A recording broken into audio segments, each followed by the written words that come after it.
Black Noir. Fantastic that we finally get some character progression with this guy. We're learning more about this. I feel like the only time we ever learn about this character is via flashbacks, right? We saw the flashbacks with Payback and how we got attacked.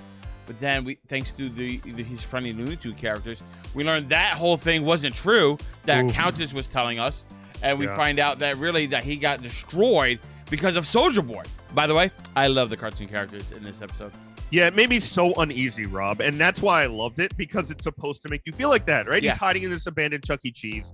Black Noir's kind of going through his mind, which we're seeing just how crazy he is, right? He's talking to himself. He's seeing all these woodland critters, but we get the backstory. We get the story with Payback. We get the story with Soldier Boy.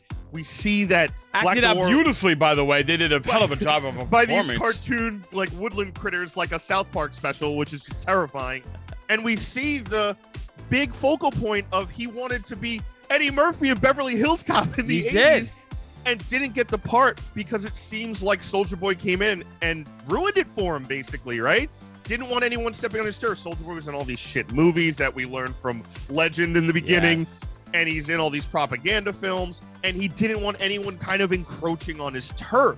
So he just ends it there and also beats the hell out of him. So when we get to that flashback, which connects to, what happens with Soldier Boy being taken by the Russians, I thought it was cool that not only did we find out Soldier Boy was the one that beat Black Noir half to death, but we also find out that Black Noir was the person orchestrating this whole thing. We saw in the first flashback with Black Noir live action, I guess, right? He wanted to step out of his shadow, and we see that again with the wanting to be a movie star. And the world wasn't ready for a black superhero. And this whole, Black Noir had to constantly be suppressed. It's like, oh my God, this poor guy. And then you find out that he's mentally unstable because of all this brain damage. That's why we see him these woodland creatures, which I thought were real at first. I was like, maybe this is part of his power, but that turns out not to be the case. He's just insane.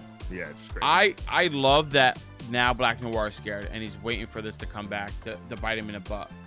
I don't know if we're going to get any more from Black Noir's character other than this. I like how they fleshed this character out in a different way. You want him more of a mystery character, but to have this weird mental scape where he goes in his private thoughts, right? Where it's something that we didn't know about yet and we didn't think about. And to have it be not only this crazy, but this unique and weird is right up the alley of the boys and how this goes. So we're going to see where he goes next. Don't necessarily know, Rob, if it's the next episode, this finale, that we're going to see him deal with it and Noir have to fight Soldier Boy and figure that out.